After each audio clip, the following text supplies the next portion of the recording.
Hi అండి, అందరికీ నమస్తే అండి. Welcome to Prashanthi cooking and health అండి. నేను ప్రశాంతిని. ఈరోజు వీడియోలో పూజా సామాగ్రి ఎలా క్లీనింగ్ చేసుకోవాలో ఈ వీడియోలో చూపిస్తానండి. చాలా సులభంగా చేసుకోవచ్చు. ఇలా రాగవి, ఇత్తడివి, నల్లగా ఉండేవి కానీ బాగా తెల్లగా మెరుస్తూ చూడండి ఎలా ఉన్నాయో. అన్నీ మా ఇంట్లో ఉండే వాటితోనే చేసుకోవచ్చండి. బయట కొన్ని తెచ్చి చేసేవి ఏమీ లేవు. ఎక్కువ శ్రమ పడకుండా మన చేతులు బాగా నొప్పి పుడుతుంటాయండి. ఇటువంటివన్నీ మన దేవుడి సామాగ్రి ఎక్కువగా రుద్దేటప్పుడు అలా ఏం లేకుండా సులభంగా క్లీన్ చేసుకోవచ్చండి. మరి వీడియోలోకి వెళ్ళిపోదామండి. చూడండి, దేవుడి సామాన్లు అండి బాగా నల్లగా ఉన్నాయి కదా. ఇవి మీకు చూపించాలని కొన్ని రోజులు రుద్దకుండా ఇలాగే ఉండిచ్చానండి. బాగా నల్లగా చూడండి, రాగి చెమ్ములు కానీ లోపలంతా ఎలాగ ఉన్నాయో ఇవన్నీ బాగా తెల్లగా వచ్చే విధంగా చేసుకున్నాము. ఈ పండగల టైంలో కానీ, అలాగే శుక్రవారం, మంగళవారం, శ్రావణ మాసం, కార్తీక మాసం ఇటువంటి మాసాలప్పుడు, ఈ పండగలప్పుడు మనం ఎక్కువగా దేవుడి సామాన్ రుద్దుతుంటాం కదండి. అటువంటప్పుడు కొంచెం ఈజీగా మనం చేసుకునే విధంగా ఇలా చేసుకోండి. చూడండి, ఓ పెద్ద గిన్నెలో నీళ్ళు తీసుకోవాలండి. అంటే మనం దేవుడి సామాగ్రి పట్టే విధంగా ఉండాలి మనం తీసుకునే గిన్నె.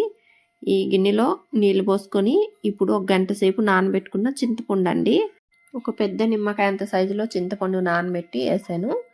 అలాగే కల్లుప్పు అయినా సాల్ట్ అయినా 2 స్పూన్లు వేసుకోవాలండి. నేను సాల్ట్ వేసాను 2 స్పూన్లు. అలాగే 2 నిమ్మకాయలండి, ఇవి కట్ చేసుకొని జ్యూస్ అంతా నీళ్ళల్లో పిండేసుకోండి. ఇలా పిండేసుకొని ఒకసారి చేత్తో ఇవన్నీ బాగా ఇలా కలుపుకోండి. ఇలా కలిపేసి స్టవ్ వెలిగించుకొని ఇప్పుడు స్టవ్ మీద గిన్నె పెట్టి పైన మూత పెట్టి కొంచెం నీళ్ళు కాగనివ్వాలండి. కాస్త వేడే నీళ్ళు కాగుతాయి కదా. చూడండి, నీళ్ళు బాగా కాగిపోయాయి. ఇప్పుడు మనం దగ్గర ఉండే దేవుడి సామాగ్రి అంతా ఒక్కొక్కటి ఈ విధంగా నీళ్ళలో పెట్టుకోవాలండి. చూడండి, పెట్టగానే ఎలా షైనింగ్ వస్తున్నాయో విధంగా అన్నీ పెట్టుకొని ఇప్పుడు స్టవ్ ఆఫ్ చేసేయండి. అన్నీ ఒక్కొక్కటి ఈ నీళ్ళలో పట్టే విధంగా, అన్నీ మునిగే విధంగా ఇలా పెట్టుకోవాలి.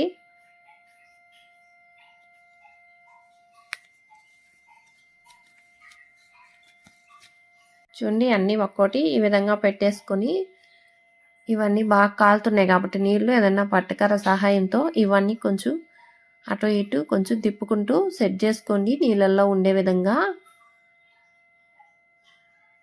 ఒక 5-10 నిమిషాల సేపు ఇలా ఉంచాలండి. ఈ ప్లేట్లో కానీ కొంచెం నీళ్ళు పోసుకుంటున్నానండి, దీంట్లో సరిపోవట్లేదు కాబట్టి. ఇలా కొంచెం మోసుకొని కాసేపు ఉంచుకుందాము. ఇవన్నీ కొంచెం నాని ఇవన్నీ కొంచెం బాగా నీట్గా వస్తాయి. ఆ నలుపుదనం అంతా నీళ్ళల్లో చూడండి బాగా నీళ్ళుగా నల్లగా వచ్చేస్తున్నాయి. కాసేపు నీళ్ళల్లో ఉంచే లోపల చూడండి రాగి చెమ్ములు ఎంత తెల్లగా వచ్చాయో. లోపలంతా నల్లగా ఉండేది కదా, అంతా క్లీన్ అయ్యాయండి. ఇవన్నీ నీట్గా తీసి పెట్టేసుకోండి. ప్లేట్లోకి తీసి పెట్టుకొని మళ్ళీ మంచినీళ్ళు గిన్నెలో తీసుకొని పక్కన పెట్టుకొని మనం ఇంట్లో అంట్లో రుద్దుకునే విమ్ జెల్ అండి, కొంచెం 2 స్పూన్లంతా ఇలా చిన్న బౌల్లో తీసుకొని ఇది స్క్రబ్బర్తో నీట్గా రుద్దుకోండి. సిట్రిక్ యాసిడ్ వల్ల కొన్ని నల్లగా వచ్చినాయండి, వీటికుండే జిడ్డు ఆ నలుపుదనం పోయే విధంగా కొంచెం రుద్దుకోండి. మరి ఎక్కువగా కష్టపడాల్సిన అవసరం ఏమి ఉండదు. చూడండి ఎంత షైనింగ్ వచ్చిందో, కొత్త దానిలాగా ఉంది. అదేవిధంగా మీరు ఇవన్నీ కానీ నీట్గా రుద్దేసుకొని బాగా నీట్గా కడిగేసుకోండి. చూడండి, ఇంకో రాగి చెంబు కొని ఎంత బాగా వచ్చిందో, తెల్లగా వచ్చిందో చూడండి. లోపల ఎంత నల్లగా ఉన్నాయి, ఇవన్నీ ఎంత బాగా క్లీన్ అయిపోయాయో.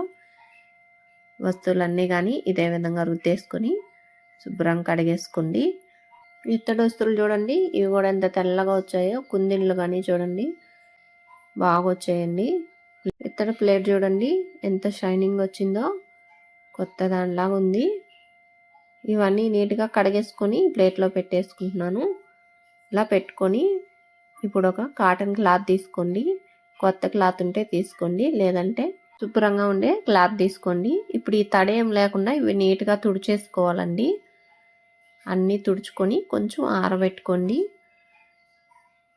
వారం 10 రోజులైనా కానీ వీటిలో అసలు నలుపుదనమే రాదండి. మన పండగలన్నీ వస్తున్నాయి కదండి. పండగలలో ఎక్కువగా దేవుడి సామాన్లు రుద్దుకుంటుంటాము. ఎక్కువ కష్టపడకుండా ఈ విధంగా సులభంగా మీరు కానీ చేసుకొని ఈ రాగివి ఇత్తడివి మీ దగ్గర ఎంత సామాగ్రి ఉన్నా కానీ దేవుడివి ఈ విధంగా సులభంగా మీరు కానీ ఈ దేవుడి సామాన్ అంతా ఇలా క్లీనింగ్ చేసుకోండి. ఇత్తడివైనా రాగివైనా పూజ చేసుకోవడానికి దేవుడి సామాగ్రి రెడీ అయిపోయాయండి. మరి వీడియో మీకు నచ్చింది అనుకుంటున్నానండి. వీడియో నచ్చితే లైక్ చేయండి, మా ఛానల్ని సబ్స్క్రైబ్ చేసుకోండి. పక్కనే ఉన్న బెల్ బటన్ని క్లిక్ చేస్తే నేను పెట్టిన వీడియోస్ అలా మీకు నోటిఫికేషన్ ద్వారా వస్తాయండి. మా వీడియోస్ మీరు చూడొచ్చు. Thank for watching.